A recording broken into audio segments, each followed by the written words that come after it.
Good morning, everybody. I'm Hot Rod Bob. You've got gas, the morning edition.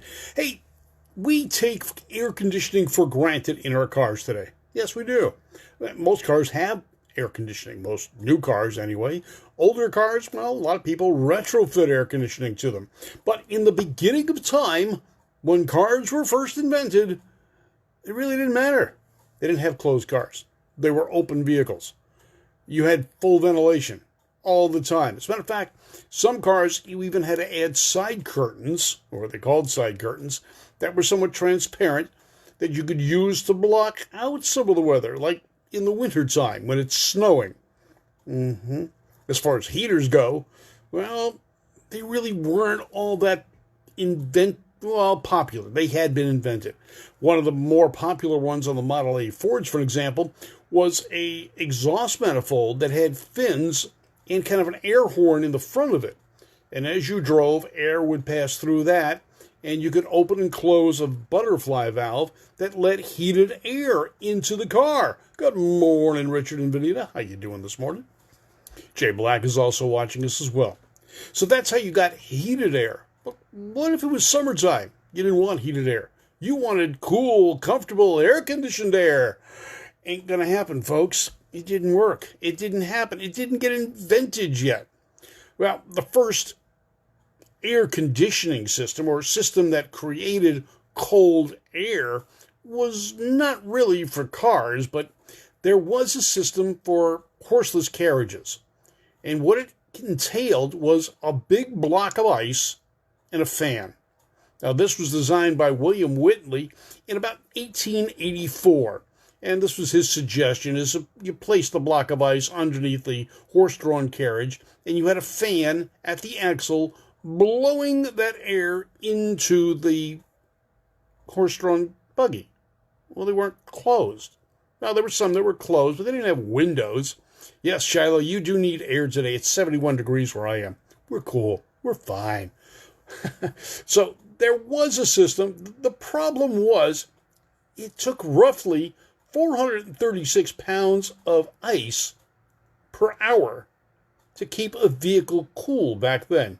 Now, President Garfield, during his illness between July and August of 1881, cooled his room down using this same procedure, a fan with a block of ice.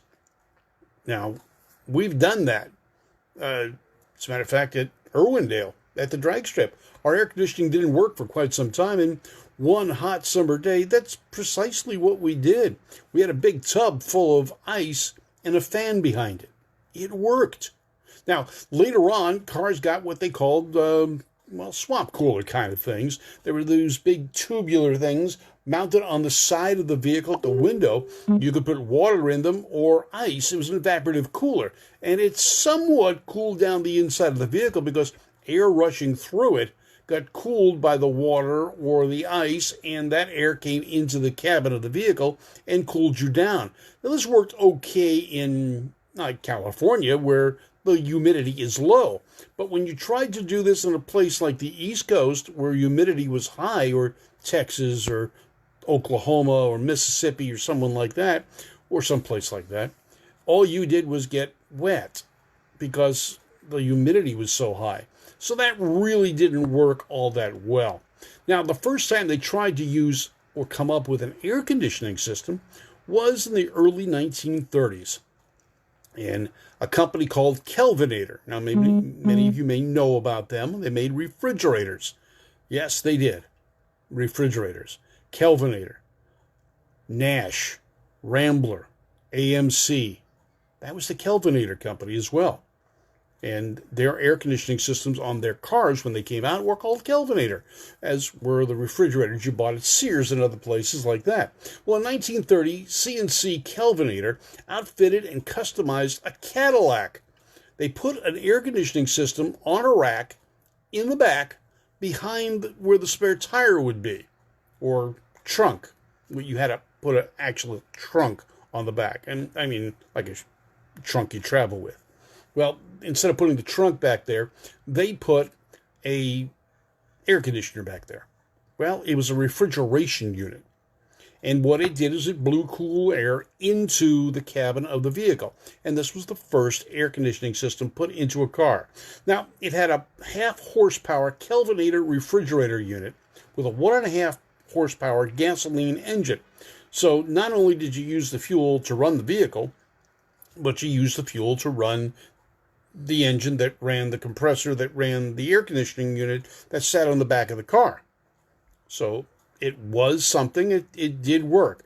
Now, the development of the automotive air conditioner began in earnest probably just after that in the 1930s. General Motors started working on a concept for this because people were really complaining. I mean, that's a hot summer day, you're in a closed car. Insulation wasn't the best in those cars, and it got hot inside. So they were looking for some way to get air in. You got to remember, there were no filtration systems. You had a vent in the front on the cowl in some cases. You pulled open the window in the windshield. You tilted it forward to get air in from there. You rolled down the windows as best you could, and that was it. And you couldn't do 55.5 because a lot of cars back in that day didn't go that fast to start with. And there weren't freeways. You got to remember, freeway system didn't come about till after World War II. So you couldn't even get up to speed like that. Well, you could for short distances, but then you had to stop. That did present a problem.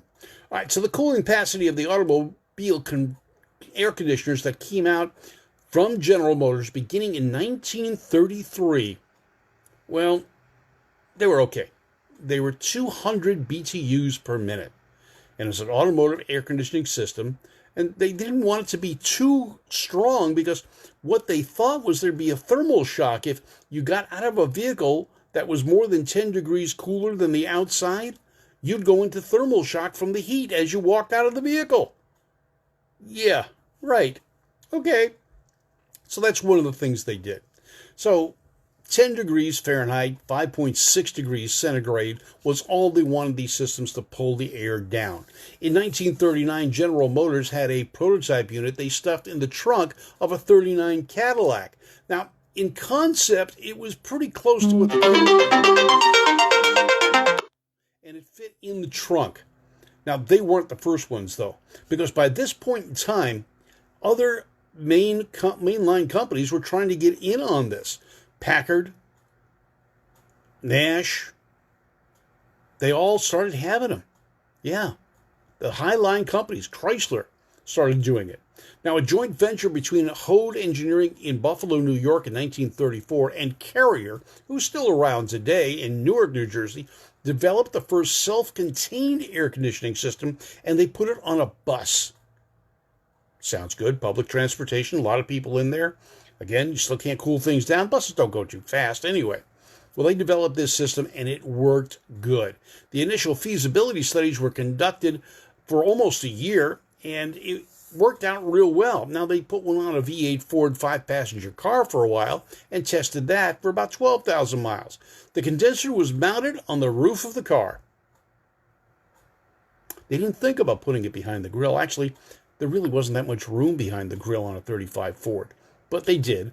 Now, they put a system on a bus in 35. They had more room there, and they could mount it any place they wanted because the buses were pretty big, and it worked. Now, the Eastern Bus operators tried a 2-year program with Kelvinator, which was, like I said, a division of American Motors, which at that point in time wasn't American Motors yet, it was Nash. And Nash Kelvinator in Detroit installed the air conditioning on a white research coach.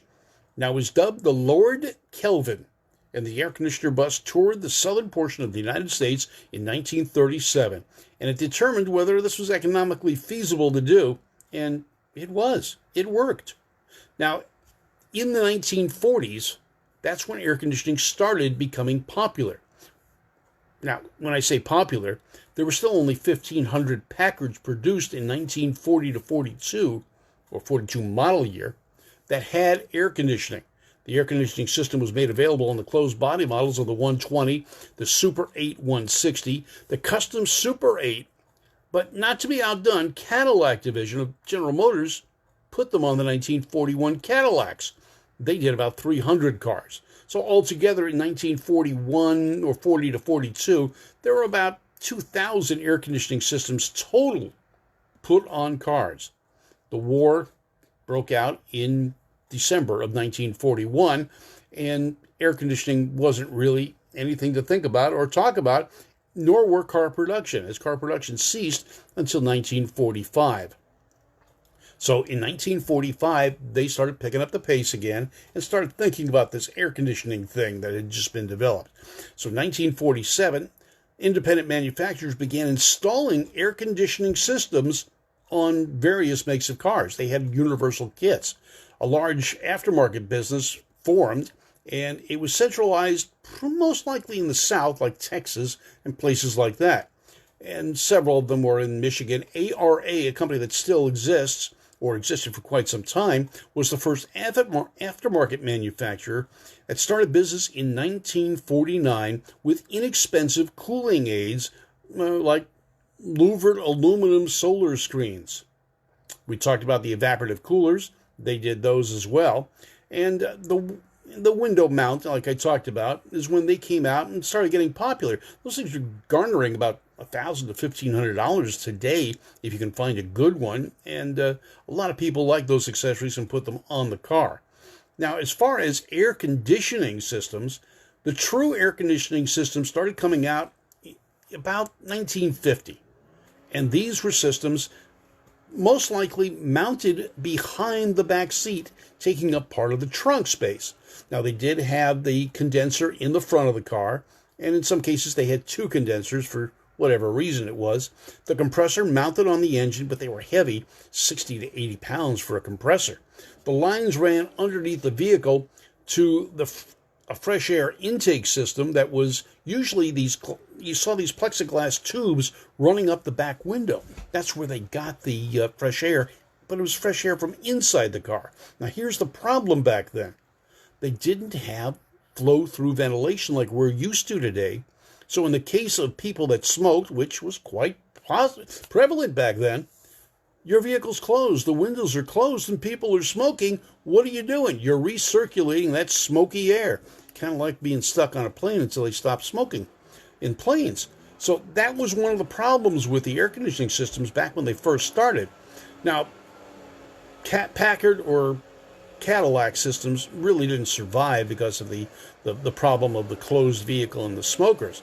But it wasn't until 1953 that the air conditioning staged a comeback.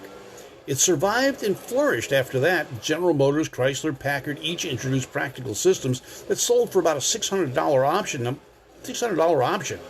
You got a car, a luxury car, that was $200 to $2,500, and $600 tagged on that just for the air conditioning. So it didn't become a real popular option, although a lot of people did buy them in the high humidity, high heat locations like Texas or even New York and such. Finding them today, that's the tough part, because most of those systems were problematic and troublesome, and parts weren't available again, so they went away. But in 1953, Harrison Radiator, a division of General Motors, developed a revolutionary air conditioner that could be mounted under the hood of the car, complete, the whole thing. That was much more efficient design. It even got its own patent, and it started appearing in Pontiacs, believe it or not, in 1954. In 1954, Nash also joined the select group of car makers offering factory-installed air conditioning. Now, considering they're one of the companies that developed it, with Nash Kelvinator, it took them a while to get it for their cars. Nash already had many experts considering the industry's best heating and ventilation systems, and they called their system the Weather Eye, which was quite advanced for the time. Now, the Weather Eye was a single switch type system in one location. You didn't have multiple switches and things to move around, and it was a single knob that worked. Now, the Weather Eye was introduced as a heating system in 1938, but by 1953 they expanded that definition or that name to include the air conditioning units. Now, the Nash air conditioning unit was totally underneath the engine hood and the dashboard of the car, which was unique, and Cadillac didn't catch on to that for quite a few years. And again, back then, the compressor itself, like I said, 60, 80, 100 pounds just for the compressor. The cost of the Nash unit was $395. and it was $199 lower than the equivalent option from General Motors for an Oldsmobile or a Pontiac. The 54 model year, about 36,000 cars had factory-installed air conditioning. The biggest boost occurred about 1955 when 7 car manufacturers listed air conditioning as an option. Chevrolet completed the General Motors stable of factory-installed air conditioning. Chrysler made it available on the DeSoto, Dodge, and Plymouth. Ford introduced it for each of their marquees. Hudson and even Rambler could get a factory-installed air conditioning back then. But not many people stepped up for it. So the aftermarket air conditioning systems thrived. I mean, you could go into Sears and in a few hours, you could have air conditioning installed on your car. The kits were relatively universal. In 1957, the Cadillac Eldorado Brougham had an amazing air conditioning system in it, and it was the first to list air conditioning as a standard option. Well, not really an option. It was standard. But you were paying $6,000, $7,000 for that car at the time, which was about the price of a house. Now, factory-installed air conditioners reached 3.7% of production, or 228,000 units that year. The average price, $435 for that option from the factory. The underhood units that you could buy aftermarket sold between $350 and $450. The big slump in the automotive industry in 1958 also had an effect on air conditioning, and actually factory installed dropped nearly 15% from the previous years, but the aftermarket increased. And in 1958, American Motors, which was now Nash, Rambler, Hudson, all merging together, had the largest penetration of air-conditioned cars. Hard to believe. But that's the way it was. And you got to remember, the cars were, at that point, from Rambler to American Motors were about $2,000 or less. So $500-$600 for an air conditioning system. Man, that was a lot of money to put into the value of a car. Ford produced a number of surprises during 1959, and they finally had factory-installed air conditioning and sold more than Chevrolet that year, 65,000 units. Now, automotive AC in the 60s, that's where it started really blossoming. And you can find a lot of 60s vehicles starting to get air conditioning. Ford made it simple by putting an under-dash unit in most of their cars that could be installed in whether it was a Mustang, a Fairlane, a Galaxy, or a Falcon. It was the same unit that hung underneath the dashboard, had 4 portholes, and everything else was under the hood of the car. So it was an easy installation. It wasn't necessarily a factory look, but it was a factory piece. You could buy it right from the factory. You got it as a kit. It came in a box, and you installed it, or the dealer installed it for you. And since it mounted simply underneath the dash, it was relatively simple to do. Now, air conditioning systems got more refined over the years, and some started even using lighter weight components, such as the air compressors, starting to go to a rotary air compressor versus a piston-style air compressor. Then they went to aluminum compressors. And as time went by now, you can't find a non-rotary compressor. They are more efficient, plus they're lighter in weight.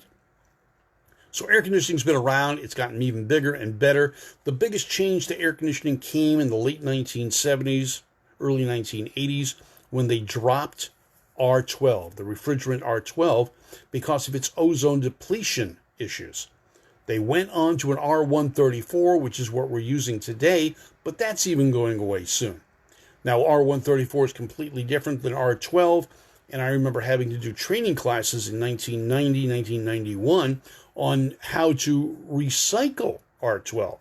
We were no longer releasing R12 into the air, which was commonplace. You basically just open the port, let the refrigerant out, put new refrigerant in. That's the way they did it. I remember taking an air conditioning class where we had a bucket full of R12, open.